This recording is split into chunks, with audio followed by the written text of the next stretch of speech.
You check your bank account on a Tuesday morning and feel that familiar tightness in your chest. Not because you are broke. You are not broke. You have income. You have a job, maybe two. You pay your bills. You eat well.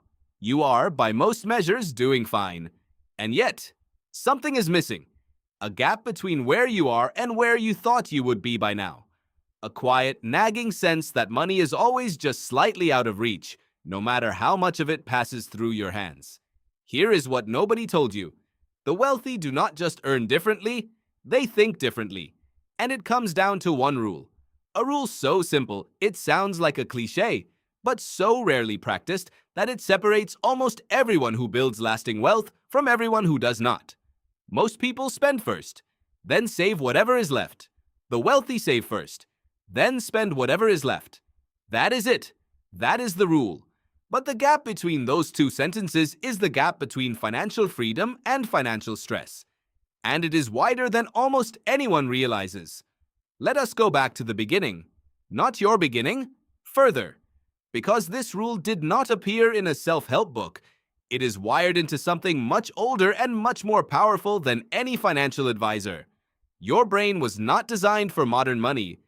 It was designed for survival on a savanna where resources were scarce, unpredictable, and always at risk of disappearing. When your ancient ancestors found food, they consumed it immediately, because waiting meant risk. Waiting meant another predator could take it. Waiting meant rot, weather, competition. Psychologists call this tendency present bias. You are hardwired to value what you have right now more than what you could have in the future. $1 today feels significantly more real, more valuable, more urgent than $10 in a year. Your nervous system does not process future wealth as real. It processes it as abstract, as theoretical, as something that belongs to a future version of you that does not quite feel like you yet. This is not a character flaw. This is ancient engineering running inside a modern machine. In 2002, Daniel Kahneman won the Nobel Prize in economics, not for anything to do with markets or interest rates, but for proving that human beings are fundamentally irrational when it comes to financial decisions. His research, conducted alongside Amos Tversky, showed that people will consistently make choices that feel good right now, even when those choices are objectively worse for their future. They called this cognitive bias. Most people call it Tuesday. But here is where it gets interesting. The wealthy are not immune to present bias. They feel it too. The pull of spending now. The seductive logic of I will save next month. The way a purchase can feel like reward, like proof, like permission to enjoy what you have earned. The difference is not willpower. It is not discipline. It is not even intelligence. The difference is structure. In 1994, a behavioral economist named Shlomo Benartzi started studying why people consistently failed to save for retirement even when they said they wanted to, even when they knew they should, even when the math was obvious. What he found was not laziness. It was friction. The act of choosing to save month after month required a decision, and decisions are exhaustible. Every month, the present bias fired up. Every month, something more urgent appeared. Every month, the future lost. So Benartzi and Richard Thaler designed a system called Save More Tomorrow. Instead of asking people to save now, they asked people to commit to saving a percentage of their next raise. Future money, not today's money. And the results were extraordinary. Participation rates tripled, savings rates quadrupled, without people feeling like they had given up anything at all. The secret was not motivation, it was automation. Remove the decision, remove the friction, make the right behavior the default behavior. This is what wealthy people figured out long before behavioral economists named it. They do not trust themselves to save what is left over, because there is never anything left over. There is always something. A dinner, a repair, a deal, a moment of stress that needs a small purchase to soothe it. They know this about themselves, not with shame, but with cold, clear self-awareness. And so they remove the choice entirely. The money moves before they see it, before it hits the account that pays for life, before present bias has a chance to speak. Think about the people you know who seem effortlessly good with money, not the ones who earn the most, The ones who always seem to have something saved, who do not panic at unexpected expenses, who seem quietly, calmly ahead. Ask them about their finances and they will almost always describe some version of the same thing.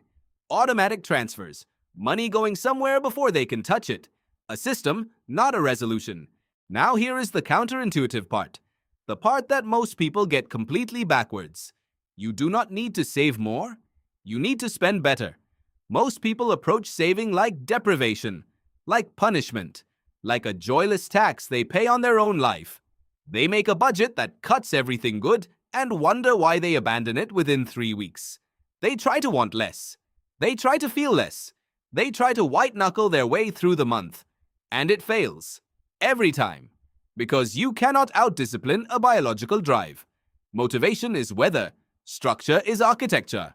One is temporary. The other holds. The wealthy do not spend less on what matters to them. They have simply gotten ruthlessly clear on what actually matters to them. And they spend freely there. Everything else gets cut without guilt, without mourning, without a second look. George Clason wrote about this in 1926 in a book called The Richest Man in Babylon. He described a rule passed down through the merchants of ancient Mesopotamia. Pay yourself first, before the landlord, before the market, before any other obligation. Take 10% off the top and treat it as untouchable. Not a goal, a non-negotiable. That rule is nearly 100 years old in published form and thousands of years old in practice. And still, the majority of people have never truly applied it.